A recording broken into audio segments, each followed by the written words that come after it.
Very very important একটা video হতে যাচ্ছে। ভিডিওটা স্কিপ করবেন না, টানবেন না, পুরো দেখবেন ইনশাআল্লাহ। হ্যাঁ, ভিডিওটা কিন্তু অবশ্যই শেয়ার করে দেবেন ইনশাআল্লাহ, আশা করি। এই যে দেখেন রাস্তার ধারে এরকম, এই যে রাস্তা, পাকা রাস্তা, রাস্তার ধারে এরকম ইট রাখা হয়েছে।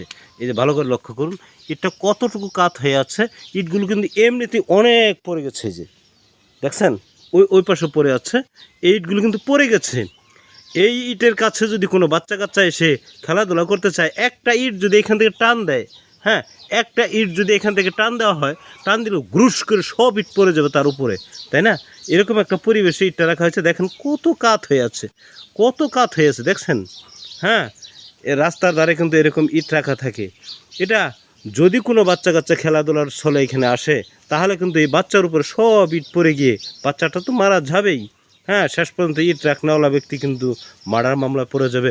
অথবা গরু ছাগল ওরা কিন্তু রাস্তার ধারে কাছে, হ্যাঁ, গাছগাছরা বা কোনো কিছুর সাথে শরীরকে ডেসা দিয়ে শরীর চুলকায়, যদি এরকম একটা গরু ছাগলের উপরে তবুও কিন্তু সে শেষ হয়ে যাবে। এজন্য রাস্তার ধারে এরকম কোনো ইট যারা আমরা রাখবো, তারা এই ইটগুলোকে প্রয়োজনে ফেলে দেব। এত বড় ঝুঁকি নিব না, এত বড় সময় নিব না। হ্যাঁ, যেহেতু এখানে কোনো বাউন্ডারি নেই, বেড়া নেই, হ্যাঁ, এখানে আশেপাশে কেউ যাইতেই পারে, অথবা একটা বাইসাইকেল বা একটা কিছু এখানের সাথে ডেসা দিয়েও রাখার জন্য যাইতে পারে, কিন্তু তার উপরে পড়ে গিয়ে তৎক্ষণাৎ অ্যাক্সিডেন্ট হয়ে মারাত্মক একটা অ্যাক্সিডেন্ট হতে পারে।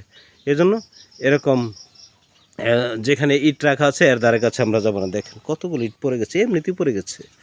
কিন্তু যদিও এখান থেকে একটা ইট বের করা হয়, তাহলে কিন্তু আর এই ইটের ইট থাকবে না, সব ইট পড়ে যাবে। খুব সাবধানতা অবলম্বন করব, যারা আমরা ইট রাখবো খুব সাবধানে রাখবো।